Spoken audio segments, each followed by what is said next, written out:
Okay. All right.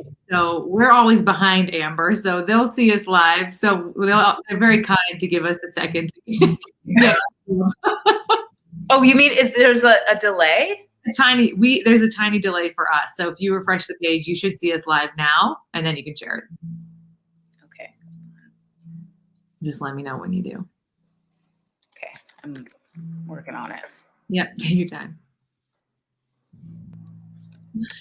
While you're doing that, I'll just share kind of with the audience. It's really funny. We were just talking about every week, it's a live show. So life has to present some sort of fun, like playful integration of something into the show. And every single week, there's something funny and quirky that happens around the topic of the show. Since we're talking about instant soulful connection, of course, our connection wasn't working. And we use our deeply connected souls and brought it back to life. Are you all good to go? I'm not getting into, hold on. Hold on 1 second. It's got to be a connection. I changed okay, it's happening. I think this is, nope. All right, should we just, I will get in there. Should we just? Yep, just roll. Okay. All good. Well, welcome to episode 14 of the Practical Magic Show. We're talking today about instant soulful connection with Amber Shirley, who I've referred to a million times. I will always refer to for the rest of time, the goddess of instant soulful connection. She's a life coach, but a very successful one, brilliant businesswoman, incredible background. And my experience of you is like talking to freedom. There's some things, the minute I was introduced to you, even virtually, it was a visceral feeling of permission and liberation. And I just am so excited. So then when I met you and we talked for 2.5 hours and just like laughed from minute one, I was like, this woman is everything. And so I am really excited, first, just to be with you.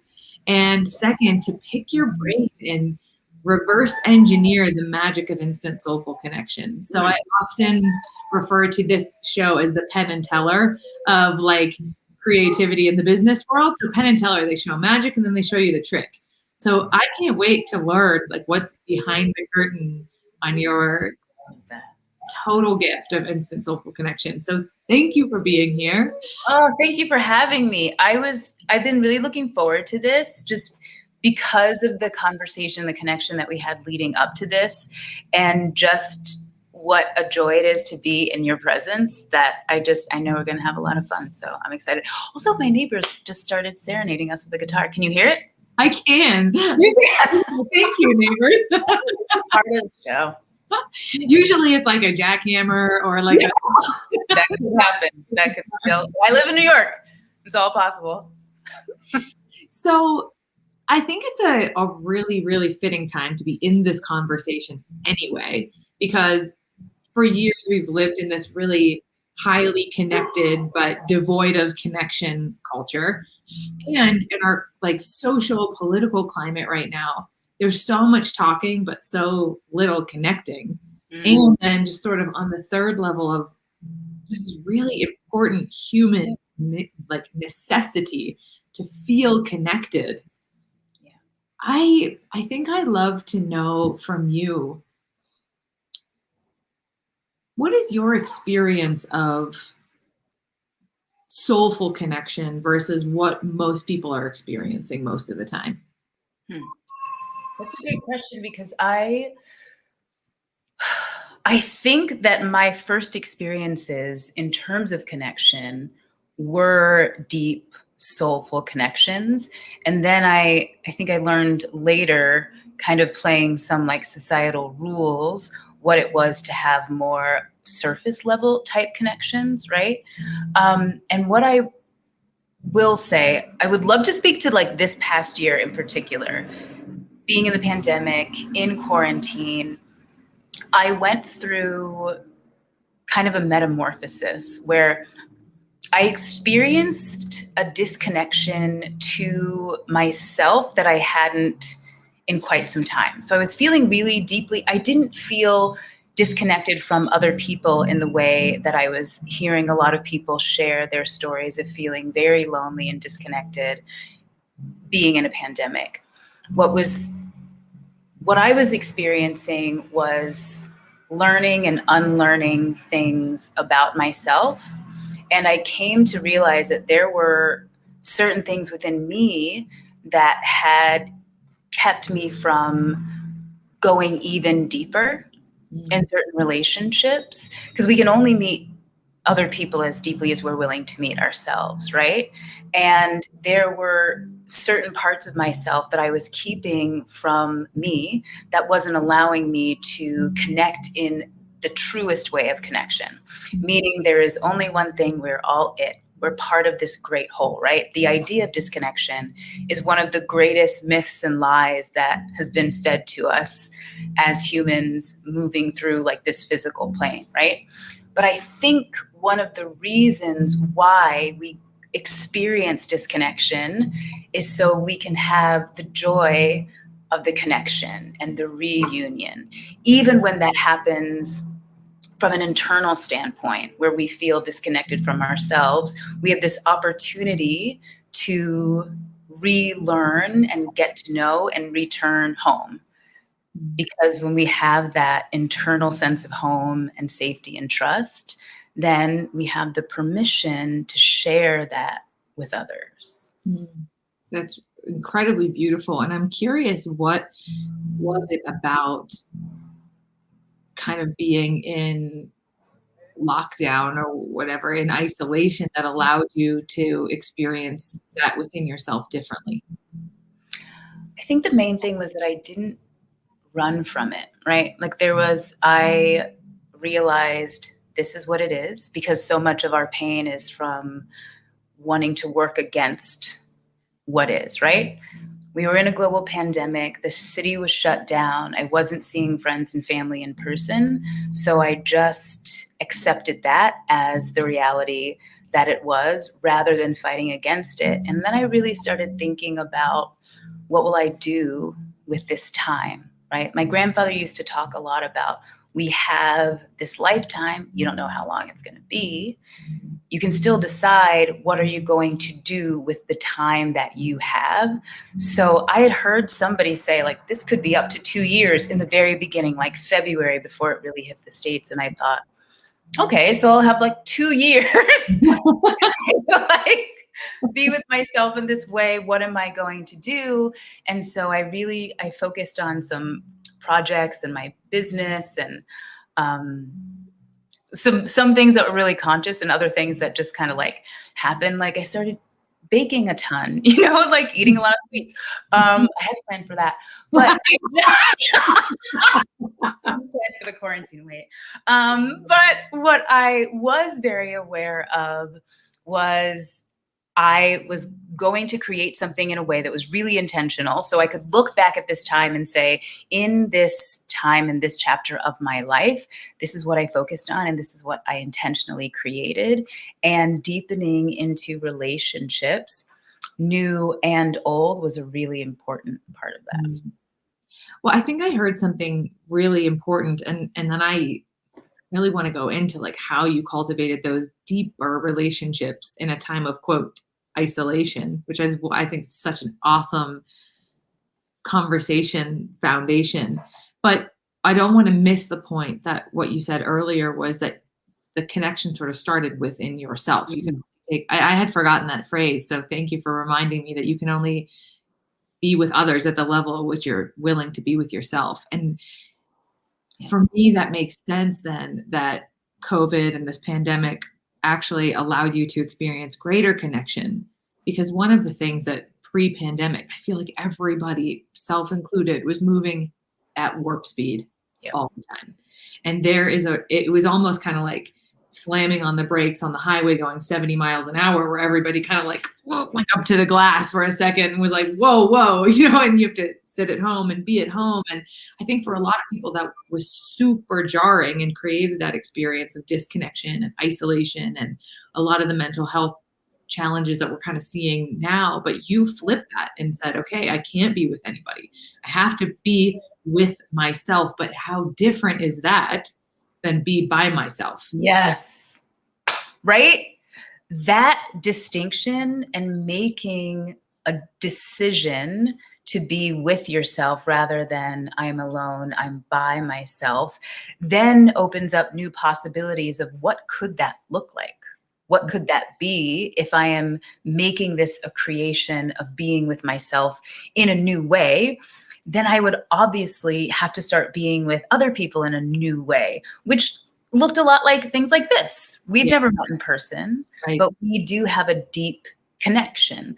I would say at least a dozen, maybe more people that I've developed really close, intimate relationships with this year, I've never met in person. Mm-hmm. They live in different places around the country, around the world. I look forward to hugging them in person, but it's not like it doesn't have to be that. Yeah. You know? So connection is something that really starts within, and it's an inside job. Yeah, inside job.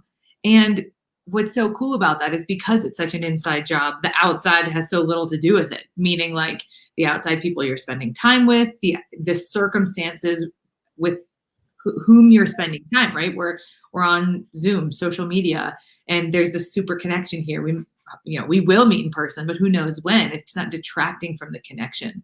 Yeah. So I'm really, really hearing that primarily connection is an inside job and it's a decision. Yes. And it's also, there's some permission, right? That happens when we start opening up to ourselves in a new way, where we really like transform our self-concept, who we know ourselves to be. So some of us have not yet met the part of ourselves that can connect deeply and easily with like joy and grace, right? And it is available to all of us. And there's sometimes just some inside work that it takes to know that, of course, that's available to you. Of course, you deserve it. You know, there are often a lot of conversations about, am I worthy? Yeah, you're breathing, you're living, you're here, of course. And then there's a matter of just freeing yourself to allow yourself access to the experience of things that you may have not allowed yourself to have or felt comfortable to have. I think we've got to talk more about this because this is really important. I sort of joke. I grew up with 5 sisters. I waited tables for like 10 years. I feel like I can talk to anybody. Yeah, same. I waited tables for 10 years too. It's really good life skills training. It really is.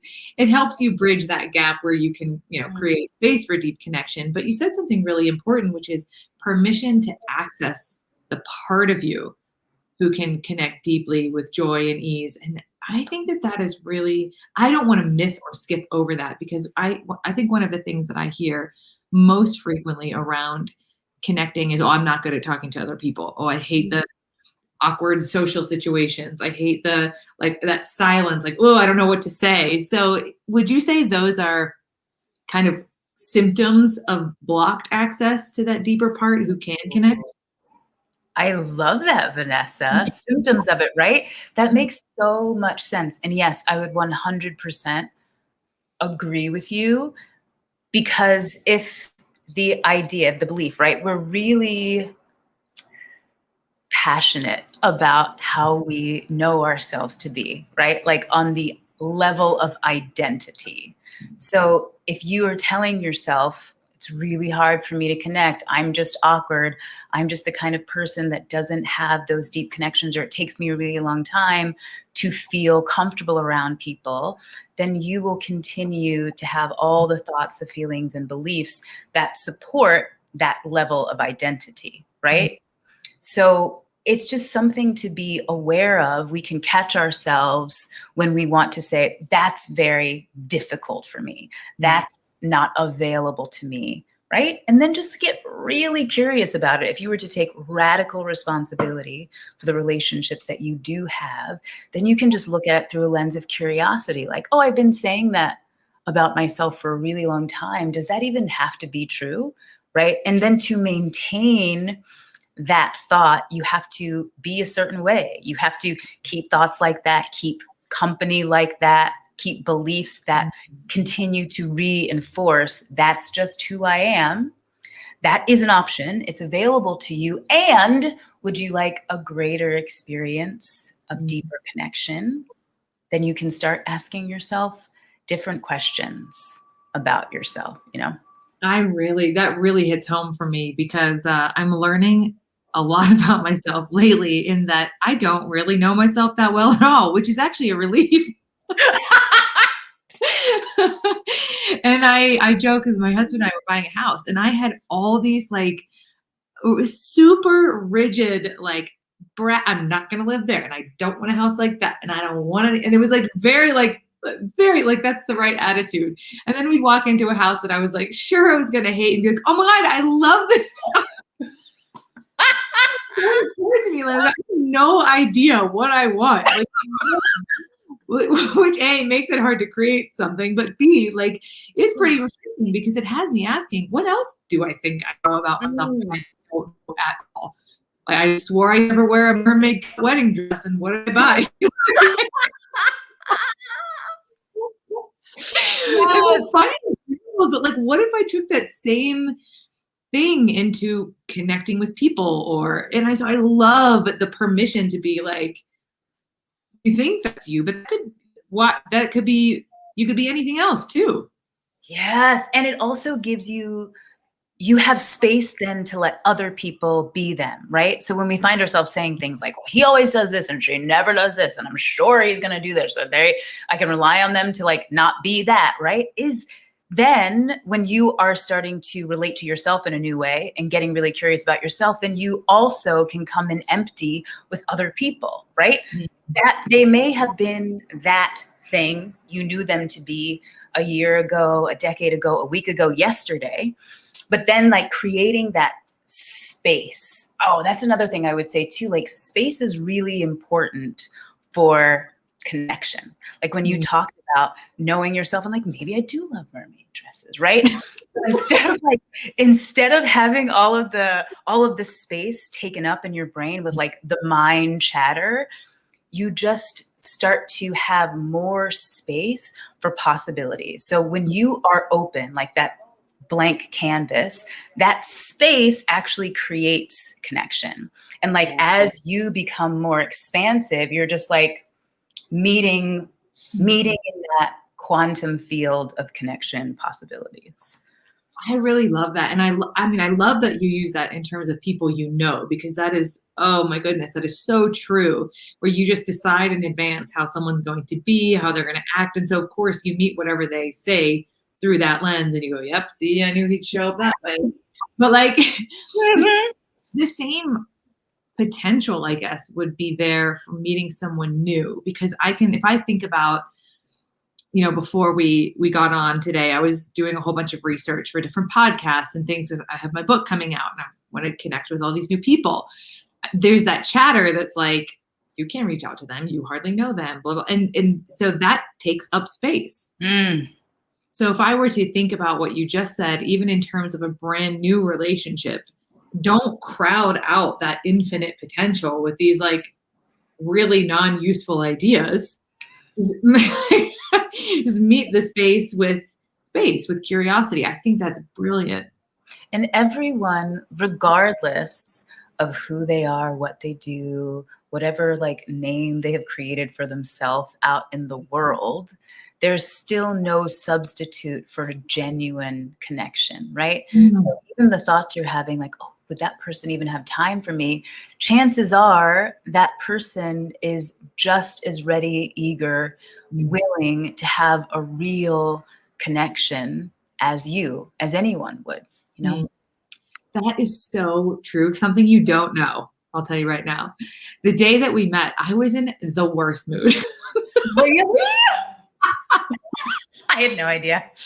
No, because you create this beautiful, soulful connection that literally pierces through anything, I swear. And so I was on cloud 9 for like 10 days after we talked. I was just, and I know you emailed me, you were like, I'm so always ideas. Yeah, same. And what I learned like the day after we met or something crazy, the timing was insane, was that issues with time are a dysfunction of intimacy, meaning we stress about time when we're lacking intimacy. And so which blew my mind too. It blew like I'm taking this with me forever. Yes. But what? You say it again. Yeah. Issues with time are dysfunction with intimacy. So when we have a lack of intimacy, we freak out about not having enough time. It's like a weird, and it's so true. So I'm always previously have been obsessive about time. No time for connection, no time for this. And then you show up and bring this just embodied intimacy. And even my husband made a comment like, I can't believe you're on the phone for 2 hours. I thought you were short on time. He was really like, snippy about it. And I was like, yes, that's true. But what you just shared really was super impactful about this idea of reaching out to new people, or even people who you perceive as having a name for themselves who wouldn't have time. And you said there's no substitute for genuine connection. So they're just as hungry for authentic connection. Who really would ever be like, wow, this person's incredibly genuine and connected. I'm not interested in right? And people make new connections and meet new close friends all the time. So why not you? Yeah. Like, of course you. Of course me. Yeah. Yeah. That's the time thing is really, really fascinating, because there's so much room for exploration and play there. You know, like we get, I'm going to take what you said with me and I'm going to sit with it and be with it. I love it so much. But even this idea of, I don't have time for this. It's like we find a way to make time for what is most important to us, right? So if we're really looking to have a deeper experience in our relationships, like really connected, soulful relationships, you do make the time for it, right? Like we prioritize the thing. Like you make the time. What is that? Like you make the time or you make an excuse, right? So what is most important? And it's not saying that it has to be a rigid, I am delegating this amount of time per day to connect with people, right? It's just allowing yourself the freedom to not be so locked into the idea of, I have this limited amount of time. Like, right, what's the most important use of your time? Like while you're here, connection seems like a really big one. Huge, and admittedly, like least prioritized for me for most of my life, genuinely. And I think that's partially why I love knowing you so much, because it's like in an instant you flip that, and I was like, wow, I had that wrong. Oops. You know, really wrong. But I would say that I'm probably not one thing I've learned is you're pretty much never the exception, no matter what you're experiencing. And so when you talk about this, you make time for what's important. Is it partially because what we've been conditioned to believe that's what's important is such, it's going to be really inarticulate, other stuff? Like I don't think I really received the message, at least in a way that got fully embodied. Connection and relationship are the most important. And they're actually the most useful and relevant to like everything else you want too. Everything. So can you talk about that? Like, take me to school on that, please. Yeah, I think the way I grew up had a lot to do with it. I always say like I was raised by a tribe of women. Like it was always my mom, my grandmother, my aunts, family members, women from the church, people in the neighborhood.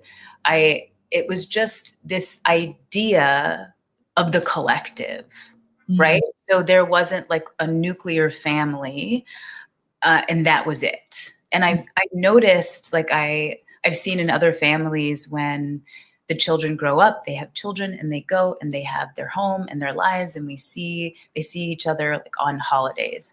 Where I grew up with this idea that family wasn't just the lineage and the blood, but the people who are in your heart, right? And that could be a relationship that was decades long. It could be a relationship that was a few months, because time doesn't have the same idea, right? Like it's all about resonance. So we can meet someone one day and have more resonance than we would have had with somebody who's been in our life for years. Yeah. So that when we talk about even the idea of like what's really important, if you were to think about the last days of your life and you're looking back and who you connected with, who you were, how people are going to remember you, they're going to be talking about the person you were, how you made time for them.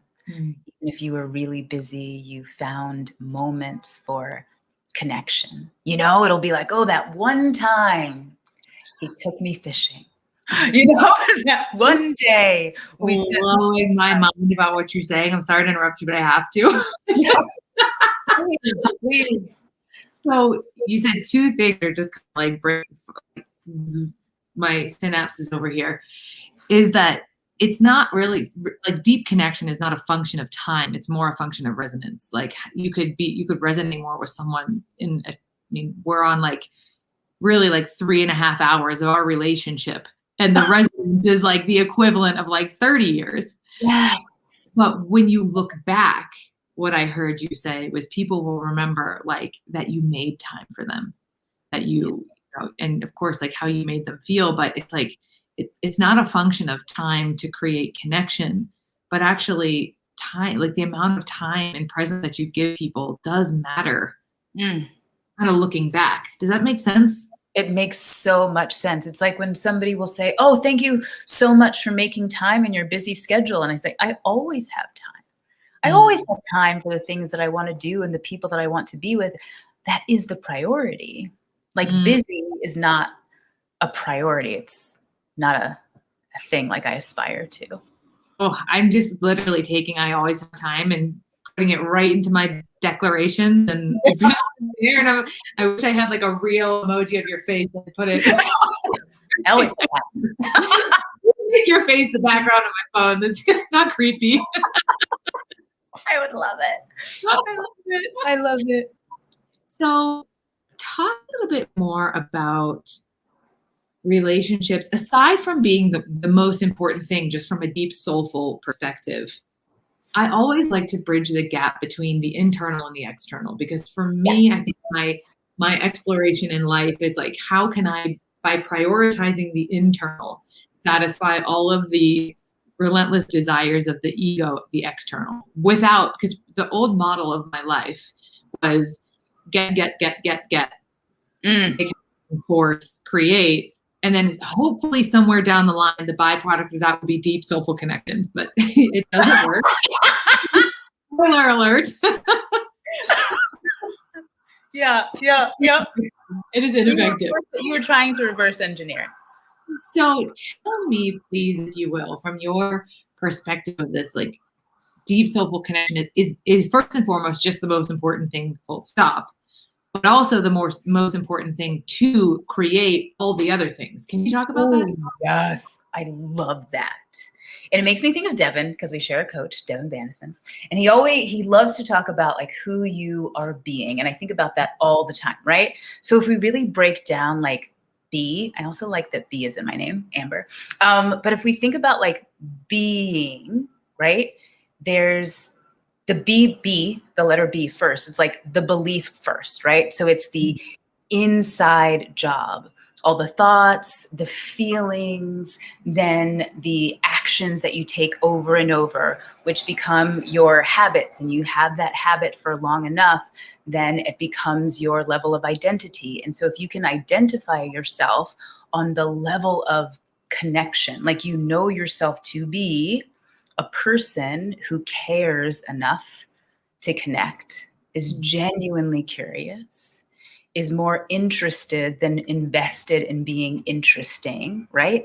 Like all those things then create the experience, the E of the B, the external expression of the beliefs that you are carrying on the inside. So when you know yourself to be the person who deeply values connection, it is the thing. It's not rushing to get something, but it's how can I be here with even more presence, even more curiosity, care, compassion, calm, right? All the things.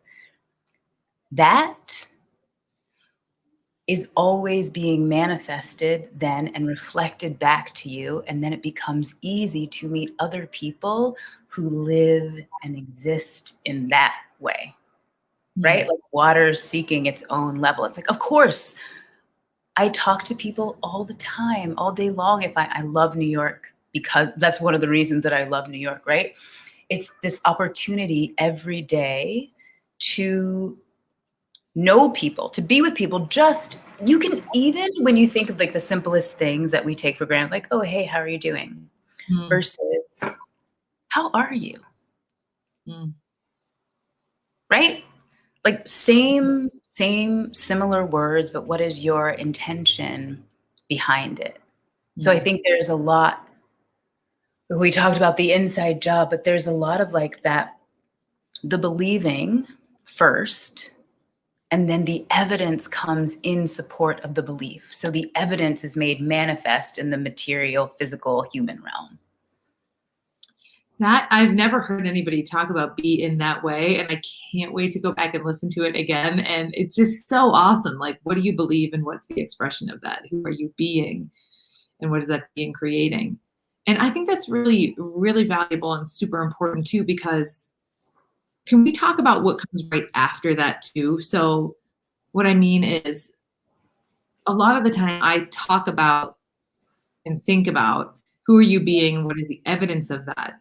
But the piece that I love for you to talk about is what is the consequence of that too, if that makes sense. So it's like on the one, let's just use the hi, how are you example. So hi, you're at Starbucks. Hi, how are you? You don't really care. Just give me my coffee. Right? Like that's what that exchange really means. I'm fine. Really inside it's I'm having the worst day of my life and an existential crisis because I want to be doing something other than what I'm doing right here. Here's your latte, right? Like yeah. Yep. But on the flip side of that, there's how are you? And it's like time stands still. The line doesn't matter. The conversation's unfolding. So these are two ways of going into life that create different experiences. But if I'm a person who wants to, and a lot of the people who watch, and I think are in my world, they're entrepreneurs, they're leaders, they're creators in some format who want to actually make stuff in the world, businesses, products, podcasts, I don't know, whatever. Tell me, can you share how being in those two different ways in soulful, there it is. Yeah. My dog hasn't been howling yet either. So we'll do. How being in those two different ways with real soulful connection have consequences in the actual stuff you want to create. Oh, I love this question so much, right? Because it all comes down to, you're like, but I'm really focused on my business. Who makes up businesses? People. You know? Sorry, I'm just looking in a mirror on a Monday morning. Go on. You know, but like if we're like getting curious, we're pulling back the lid, like looking under the hood. People, I really need to sell these products. Who buys them? People, right? On the other end of that sale is a person with a whole life, right? And then when that person feels that you genuinely care about them, they want to invest in you. They want to be in places that feel good. It's so simple. Yeah. Yeah. It's so simple. But we get disconnected in the doing, right? Yeah. Because we forget like, well, I'm doing. I have this thing to sell. I have a product. I have a business. It's very serious. Yeah. Right. But then when we think about how are people share, because word of mouth is huge. How are people sharing your business? How are people talking about your product? Who is behind it? And why is that important? You know? And it's so simple. Like the disconnected doer in me wants to be like, go on. You're like, no, that's it. Yeah. It really is a being thing. It just makes me think about a product that I bought off Etsy a couple of weeks ago, and it came so beautifully packaged. So beautiful. It wasn't even an expensive. It was like a $30 bracelet. Like, it wasn't super, you just wouldn't expect that. And I feel like aside from the way you would meet a person, you know, physically or emotionally when you meet them, it's how you connect with that person even long before you meet them, that I would imagine that you would see, like, let's say you're here and in some point in time, you're going to meet this person here. But there's all this space in between where like other elements of being connected could show up in between those two things that if you were in a state of hyper doing, you probably miss. Is that right? Yes. I love that. Yep. Because what is the point in doing? Like, when you really think about why are you doing all the things? Why are you building the business? Why are you selling the products? Why? Yeah, I mean, at the end of the day, you're either delivering a product to another person for them to have, use, or enjoy, or you're selling a service to change or impact somebody's life. And then on your end, like, why do you create? Why do you share, right? As a business person. I would say it's a mix. Like, if it's the part that's for me is because growing, it helps me grow when I share. Yeah. And it pushes me to my edge of vulnerability, at least in the way that I run my business.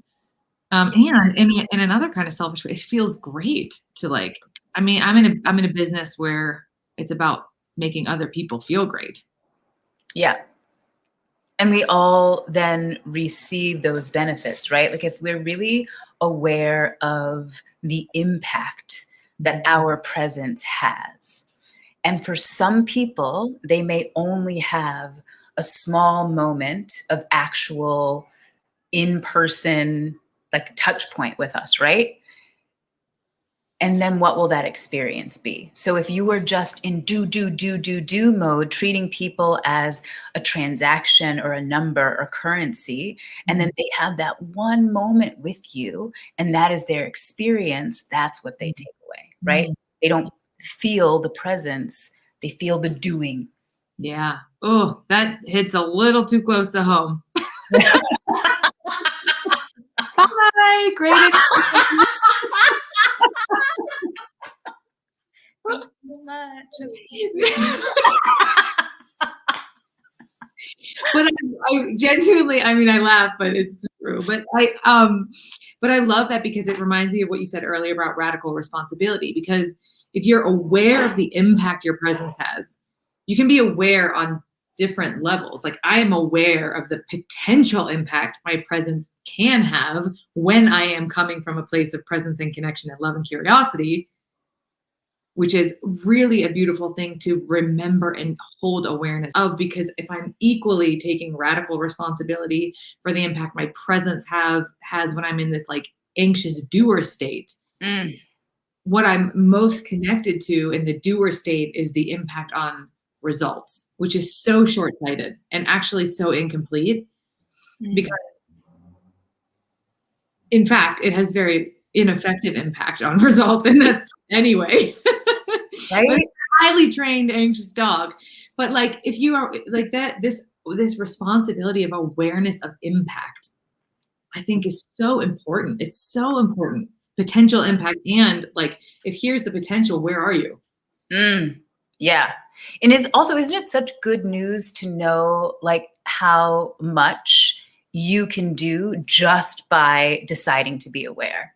Yeah. Right. If nothing else, like, I'm going to just choose to be 5% more aware today and get really curious about that. Because it happens to us all. Of course it happens to me. I'm on autopilot. I'm going through my day and I realize, oh, I haven't looked up. I haven't made eye contact. Like, I haven't smiled at anyone for a little while. Right. And then there's like that awareness then can lead to a new possibility. Yeah. It's a constant creation. It is. And I can relate to that. I mean, yesterday I was kind of lost in this, like, you know, I notice this happens for me when I have a new big project that my mind kind of goes straight to doing. And I have that going on right now. I was pretty lost yesterday for most of the day.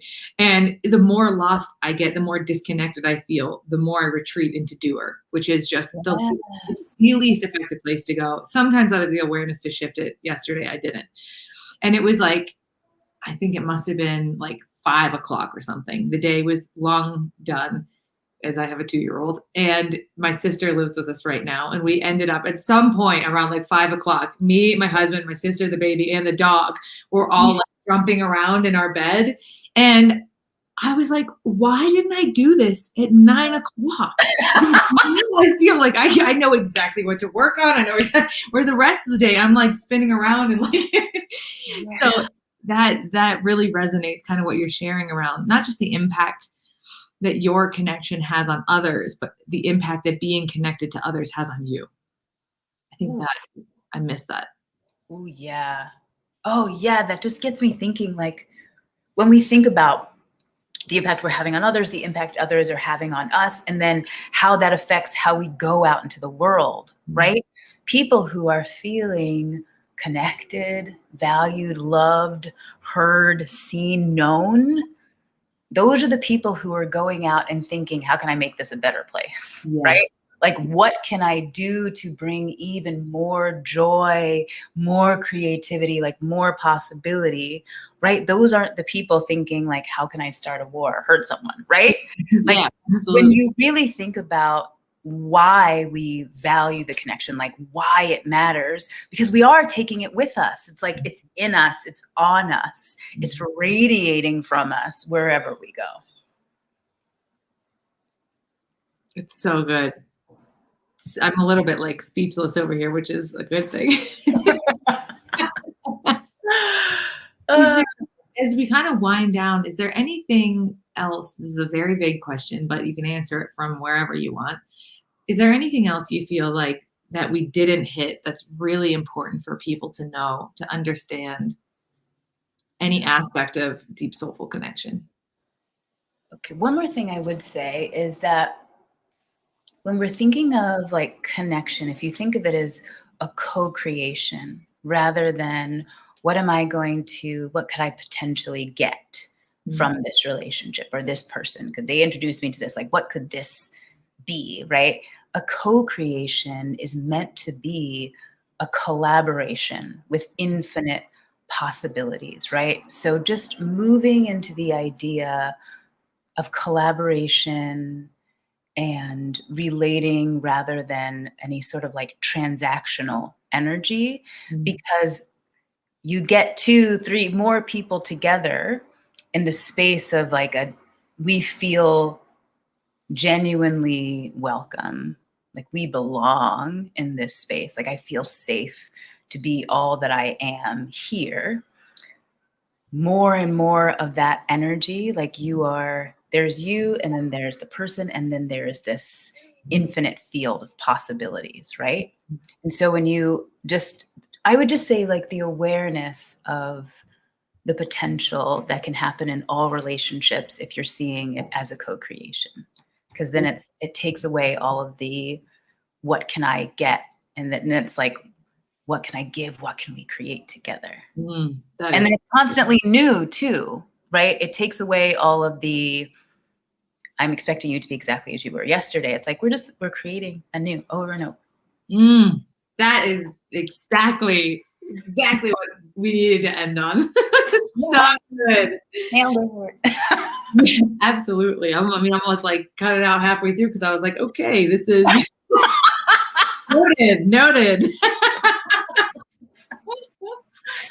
So tell me, for those who would love to experience more of you, where can they find you?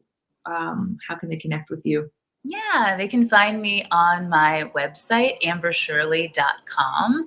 I'm also on Instagram, Amber_Soul Sisters. Yeah, and I look forward to connecting with everyone. Yes, thank you so much. This was incredibly as amazing as I expected it to be, and then some. Thank you for having me, Vanessa. Like, this is an absolute pleasure. Like I said, I've been looking forward to this for a while. So it's good to be with you. It's good to be with all of you. Thank you. Thanks. Bye-bye. Bye for now.